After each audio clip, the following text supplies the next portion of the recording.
Hai, orang lagi nya. Warna fan lagi seni Solomonis application of culture. Imma tumsa kana ilaalchisee afaan Ingiliziidhaan dubbatamee labsii bahan inni damboobaan dubbisee cuunfaa kanaatan ni fi hiikaa kanuma isaan jedhaniin afaan keenyaan jedhu waan haaraa hedduun hin jiru. Jaarmolee shanan walitti dhufanii tumsa uummatootaa kan bilisummaa fi dimookiraasii uumanii jechaadha. Jaarmoleen kun jaarmiyaa adda bilisummaa Oromoo, adda bilisummaa uummata Ogaadeen, jaarmiyaa sochii bilisummaa uummata Gambeellaa, jaarmiyaa sochii bilisummaa uummata Beenishaangul, jaarmiyaa adda bilisummaa uummata Sidaama. Har'a sadarkaa waraqaa irratti waliin mallatteessinu malee jaarmolee kana wajjin karaa dheeraa waliin deemaa kan dhufnedha. Hedduu isaanii wajjin 94, 96 tumsalee adda addaa keessatti gaafa Paaris konferensii, gaafa AFD yerootii adda addaa keessatti kan wal faana qooda fudhataa turre, ofii keenya immoo kan wal hin bubuusii wal faana jiraataa turre dubbee isaarraa yoo ilaalle. Akeekni tumsa kanaa maayinni? Akeekni tumsa kanaa isa ganama qabannee jirru galgala gatnee akka nurratti ololamu tun taane isa ganama qabannee jirru yeroo isaa gabaabsannee humna keenya cimsannee akkaataatti jiruurra oolfannuuf kan walitti dhufnedha. Kana jechuun maal jechaadha? Hundeen sagantaa siyaasaa adda bilisummaa Oromoo hiree ofiin murteeffannaa uummatootaa daangaa tokko malee amma fiixaan baasisuu isa jedhu. Hundeen koormaan akeekni waan kanaa isa kanarratti hundaa'a jechaadha. Awwalitti nu fide kana jechaadha inni guddaan. Kan wal nu fakkaachisu jennee yoo gaafanne miidhaa seenaa utuu duwwaa osoo hin taane miidhaa kan har'a nurra ga'u sadarkaa sanyii dhala namaa guggaa irratti uummatootii kana kan tarreessamanii jiran warri mirga dhala namaaf falman uummatootii har'a wal ijaaraa jiran kanadha balaarra bu'uuf jechaa jiru kan isaan jedhanii har'allee kaayanii jiranii. Unuun inni guddaan kan walitti nu fidee ilaalcha siyaasaa keenya hiree murteeffannaa irratti kan nuti qabnu takka inni lammaffaa imaammata lafaa irratti kan nuti ilaalcha qabnu inni sadeeffaa gaaffii mirga waloo fi ilaalcha mirga nam-tokkee irratti nuti qabnu. Jaarmoleen siyaasaa biyya Itoophiyaa keessatti socho'an hedduun isaanii ilaalcha mirga nam-tokkee dursaniiti mirga waloo duuba irratti ilaalu. Nuti mirgi nam-tokkees kabajamuudhaa qaba, haa ta'u immoo mirgi waloo dursuu qaba jenna. Isaan kanatu walitti nu fidee jechaadha. Isaan kana irratti wal fakkaatannaa jechaadha. Hawwii keenya irratti wal fakkaataa jechaadha. Egeree keenyatu wal fakkaataa jechaadha.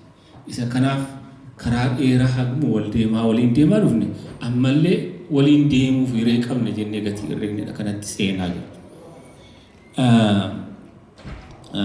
Attamiin bakka kana gahuu dandeessu? Bakka hawwitaniif bakka akeeka jettanii kaawwattan sana attamiin gahuu dandeenya isa jennuuf heera tolfannee qabna jechuun istaachuun kan ittiin wal bulfannu.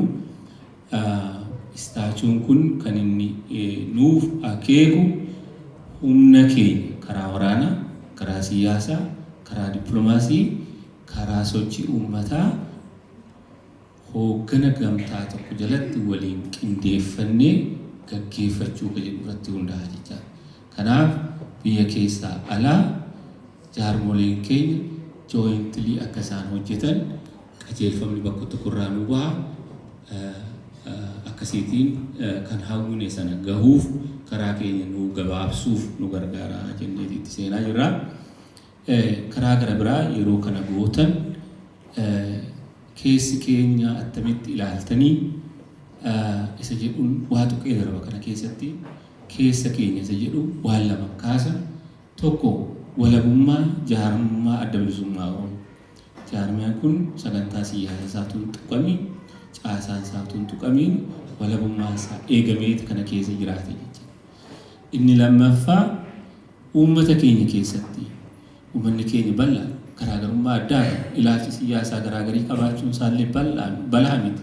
Isa kana wattamiitiin nuyi boor humna keenya gurmuu qabsaawataa keenya walitti funaannachuuf jennee yoo jaarmolee Oromoo keessaa isa tokko wajjin walitti baqe yookiin immoo tumsa gara wayii yoo uume heera kana keessatti nuun daangessu jecha wanti nu dhorku tokkollee jiru jecha humna qabsoo kanaaf mooraa qabsoo kanaaf jabeessu nuti keessa keenyatti ufitti daballe jennaan waan inni kun nu dhorku hin jiru jecha isa kana yooniin jedhee bulchiinsi isaa maal fakkaata isa jedhu raafilee xiqqoo waa jechuun barbaada. Caasaansaa bulchiinsa gumii bulchiinsaa governing council kan jedhamu sanatu olaantummaa guddaa qaba. Inni kun jaarmolee irraa dhufa. Isaan kana keessaatii koree hojii raawwachiistuun hin filamti kennamti jechaadha waliigalteedhaan. Koreen hojii raawwachiistuu waajjira dura taa'otaa ni qabaata. Waajjirri dura taa'otaa kan miseensa hundaa dura taa'otiin hundaa keessatti qooda qabaatanii ta'a. Isaan jalatti matootiin akka matootii dameetti kan matootiin damee hundaa keessatti qooda fudhatanii ni jiraata.